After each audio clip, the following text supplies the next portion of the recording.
Kita tiba pada Kolose 1 ayat yang ketiga, syukur yang mengalir dari hati yang penuh. Demikianlah firman Tuhan. Kami selalu mengucap syukur kepada Allah, Bapa Tuhan kita, Yesus Kristus. Setiap kali kami berdoa untuk kamu.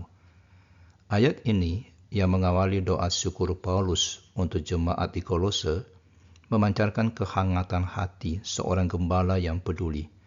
Ia mengungkapkan pola hidup rohani yang patut kita teladani. Hidup dalam ucapan syukur yang terus-menerus berakar pada pengenalan akan Allah dan kasih karunia-Nya dalam Kristus. Yang pertama, syukur yang selalu mengalir. Paulus tidak hanya bersyukur sesekali, tetapi selalu.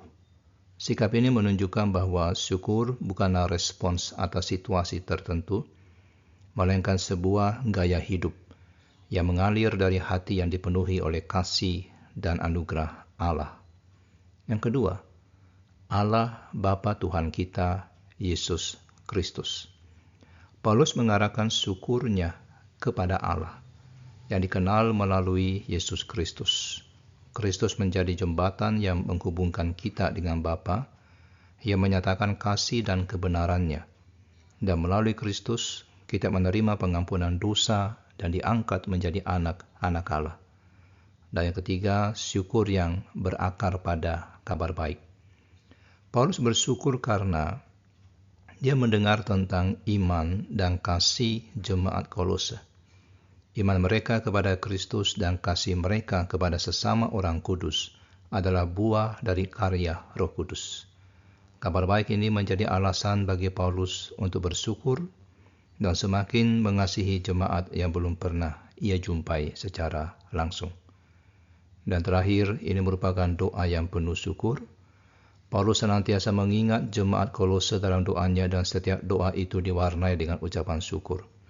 Jadi doa bukanlah sekedar daftar-daftar permintaan, tapi juga ungkapan hati yang menyadari kebaikan dan kesetiaan daripada Allah. Dan sebagai refleksi, apakah kita hidup kita diwarnai oleh ucapan syukur yang terus-menerus, ataukah kita lebih sering mengeluh dan berfokus pada hal-hal yang negatif? Yang kedua, apakah kita sungguh-sungguh mengenal Allah sebagai Bapa kita melalui Yesus Kristus? Dan yang ketiga, apakah iman dan kasih kita kepada sesama menjadi alasan bagi orang lain untuk bersyukur kepada Allah? Dan yang keempat, apakah doa-doa kita dipenuhi dengan ucapan syukur atas karya Allah dalam hidup kita dan orang lain?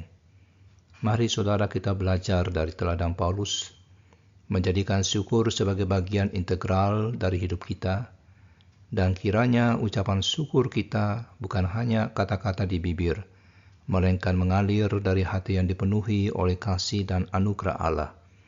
Dengan demikian hidup kita akan menjadi kesaksian yang memuliakan namanya dan menjadi berkat bagi sesama. Mari kita berdoa.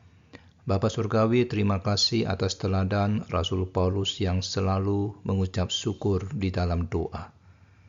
Ajar kami untuk memiliki hati yang penuh syukur, seperti Paulus yang menyadari kebaikan dan kasih-Mu dalam Kristus. Mampukan kami untuk hidup dalam iman dan kasih, sehingga menjadi alasan bagi orang lain untuk bersyukur kepadamu. Di dalam nama Tuhan Yesus kami berdoa. Amin.